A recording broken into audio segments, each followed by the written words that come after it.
3 थैलियां सोने की।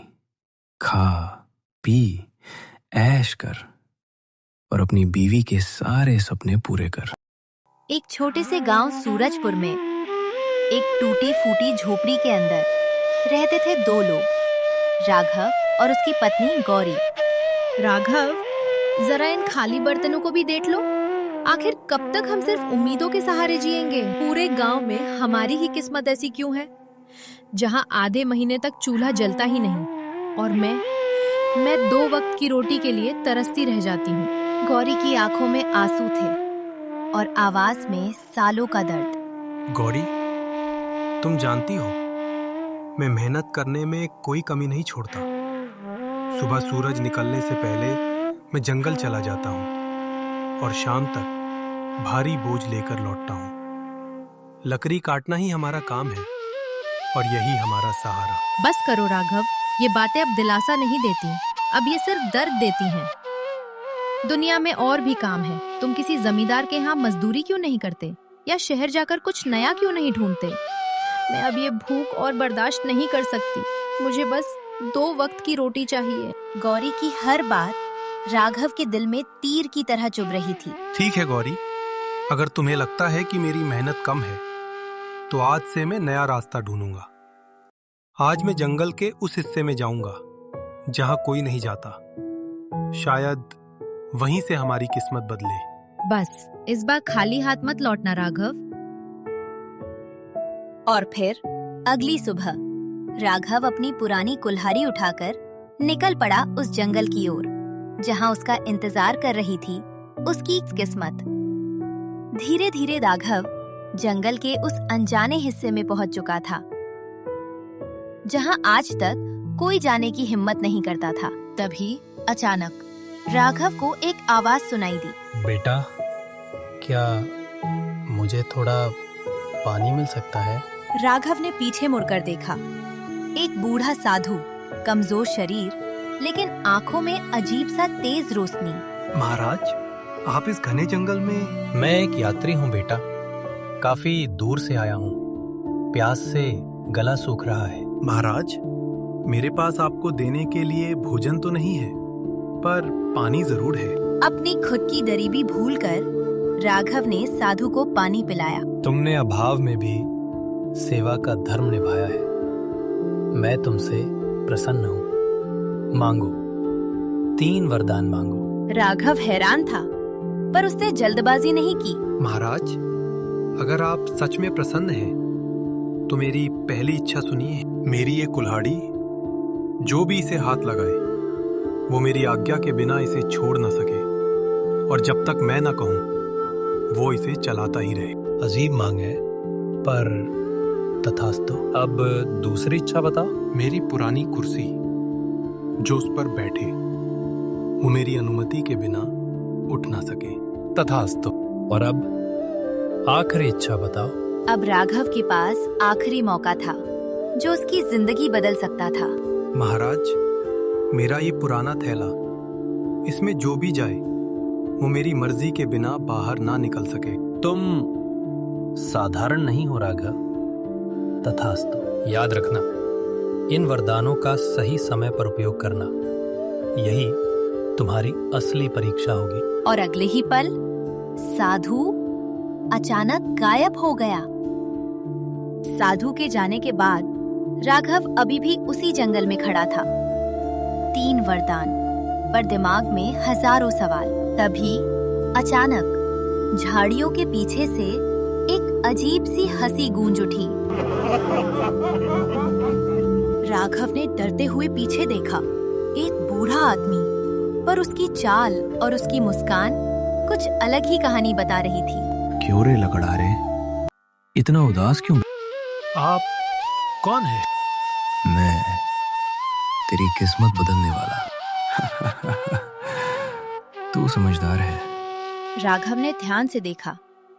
उस बूढ़े के पैर इंसान के नहीं बल्कि जानवर जैसे थे। तुम इंसान नहीं हो, सच बताओ, कौन हो तुम?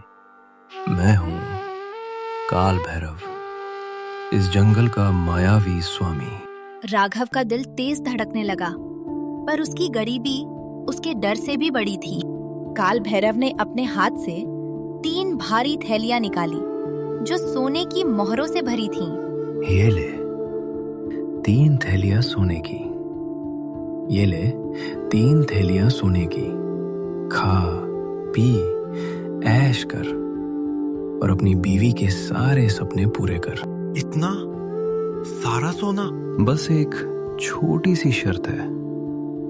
आज से ठीक 1 साल बाद तुझे मेरे साथ मेरे लोक में चलना होगा, हमेशा के लिए। एक तरफ अभी की खुशियां और दूसरी तरफ आने वाला अंधेरा। अगर मैं मना कर दूं तो भूख से मरेंगे।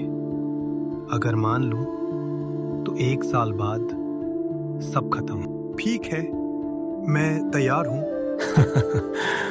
यही समझदारी है। राघव ने सोने की थैलियां उठा ली, पर उसके चेहरे पर खुशी नहीं बल्कि एक गहरी चिंता थी। याद रखना, 1 साल बाद मैं वापस आऊंगा। अगर भागने की कोशिश की तो पूरा गांव जला दूंगा। राघव अब अमीर था, लेकिन उसकी किस्मत अब एक खतरनाक खेल में फंस चुकी थी।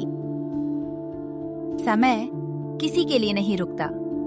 एक पूरा साल बीत चुका था, वो साल जिसमें राघव ने अपनी जिंदगी की सारी खुशियां जी ली।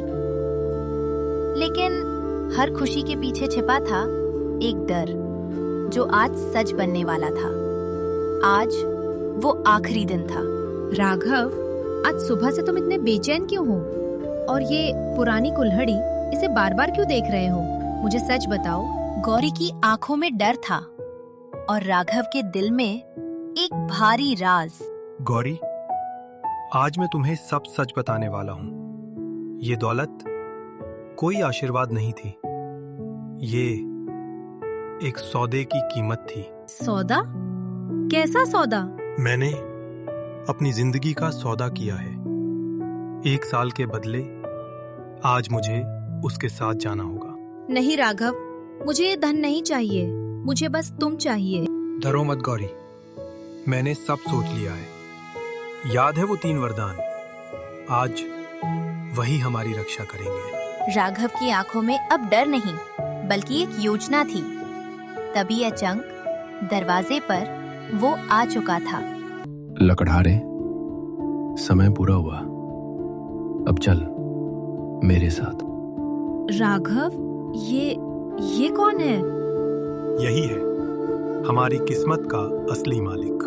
गौरी डर के मारे अंदर छिप गई और राघव अपने डर के सामने खड़ा हो गया। बहुत ऐश कर लिया तूने, अब चल मेरे साथ। जरूर मालिक, मैं आपके साथ चलने के लिए तैयार हूँ। बस जाने से पहले एक छोटी सी मदद कर दीजिए। मरने से पहले आखिरी इच्छा। बस ये कुछ लकड़ियां काटनी है, मेरे बाद मेरे परिवार के काम आएंगी। राघव की चाल शुरू हो चुकी थी और काल भैरव उसके जाल में फंसने वाला था। इतनी सी बात? ये लकड़ियां मैं एक ही बार में चीर दूंगा। जैसे ही काल भैरव ने कुल्हाड़ी उठाई, जादू शुरू हो चुका था। ये क्या? मेरे हाथ रुक क्यों नहीं रहे? मालिक, ये मेरी पहली चाल है। जब तक मैं ना कहूँ आप रुक नहीं सकते। काल भैरव में फंस चुका था। राघव, मुझे तुरंत रोक, वरना मैं तुझे जला दूंगा। अरे मालिक, इतनी जल्दी थक गए? कुछ देर बाद राक्षस पूरी तरह थक चुका था। ठीक है, अब रुक जाइए। जैसे ही कुल्हाड़ी रुकी, काल भैरव हाफते हुए गिर पड़ा। तूने धोखा दिया। नहीं मालिक, ये तो बस शुरुआत है। आइए, अब थोड़ा आराम कर लीजिए। इस कुर्सी पर बैठिए। जैसे ही वो कुर्सी पर बैठा, दूसरा वरदान सक्रिय हो गया। ये क्या? मैं उठ क्यों नहीं पा रहा? क्योंकि मालिक, अब आप मेरी इजाजत के बिना उठ नहीं सकते। अब राघव के पास आखिरी चाल बची थी।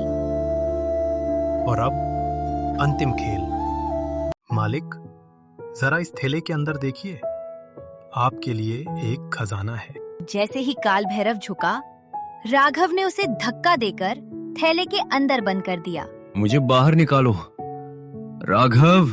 अब तुम कभी बाहर नहीं आओगे। इस तरह एक गरीब लकड़हारे ने अपनी बुद्धि से एक भयानक राक्षस को हरा दिया। और उस दिन के बाद राघव और गौरी ने सीखा, असली ताकत धन में नहीं बल्कि बुद्धि और धैर्य में होती है। अगर आपको ये कहानी पसंद आई हो तो इसे अपने दोस्तों के साथ शेयर करें और चैनल को सब्सक्राइब करना ना भूलें।